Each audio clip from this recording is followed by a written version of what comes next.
the fine Lavor punch needle. So the fine Lavor punch needle comes with 3 needle tips, the handle and the threader. So if we open the packet up and take the handle out,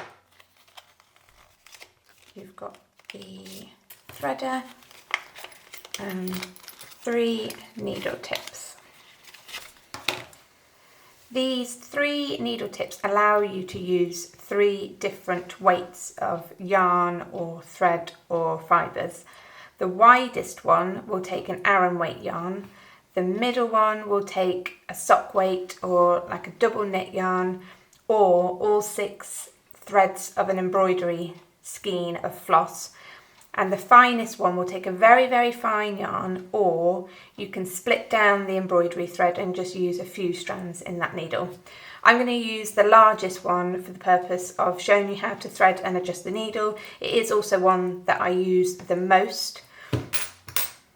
When you've got your needle, so you want your needle tip and your handle, the handle has this small screw on it, so we're going to undo the screw.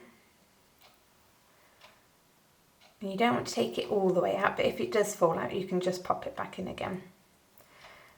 Now we're going to slide the needle tip in, and you'll see that if there's any resistance there, it's because you need to undo the screw a little bit more. So I can get that in. Now for the largest needle tip, you want it to extend about 2.5 centimetres from the handle. The other thing I'm making sure to do is to line up this slot at the top with the screw. I think that's about right. So now I'm going to tighten the screw up as much as I can. Okay, now that's in place.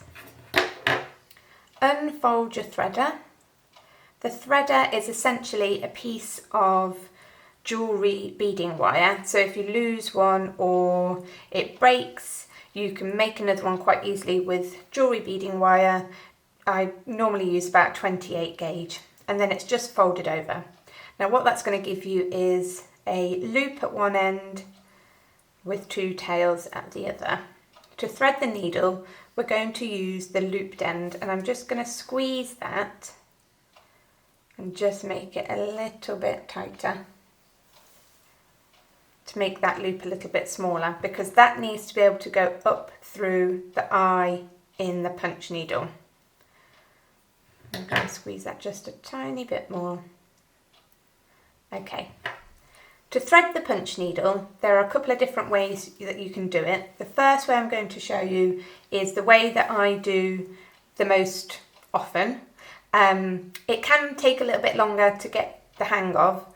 There is a 2-step process, but I'm going to show you this way. If you can do it this way, it will make it a lot quicker and a lot easier.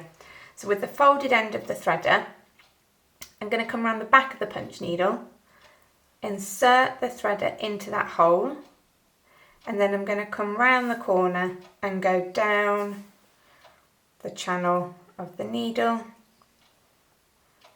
out the bottom. Then you're going to open the wire threader up so that you've got the loop. You're going to take your yarn and pass the tail end through it, tighten that up.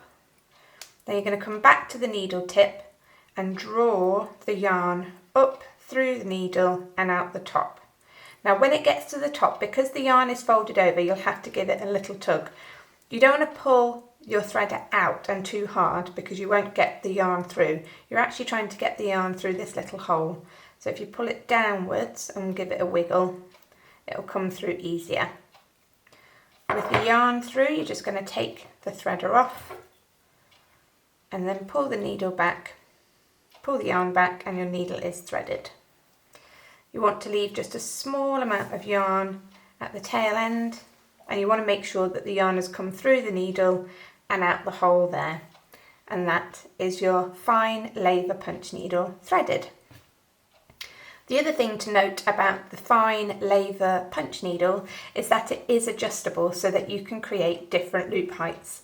The way that you adjust the fine Lavor needle is by undoing the screw and then moving the needle tip in or out of the handle. So the longer the needle tip, the longer the loop. The shorter the needle tip, the shorter the loop. But for this weight of yarn, I would say the minimum you want to do is 2.5 centimetres of needle extending from the handle. Once your needle is threaded, just ensure that the yarn moves smoothly and that you always have lots of slack on the end of your yarn.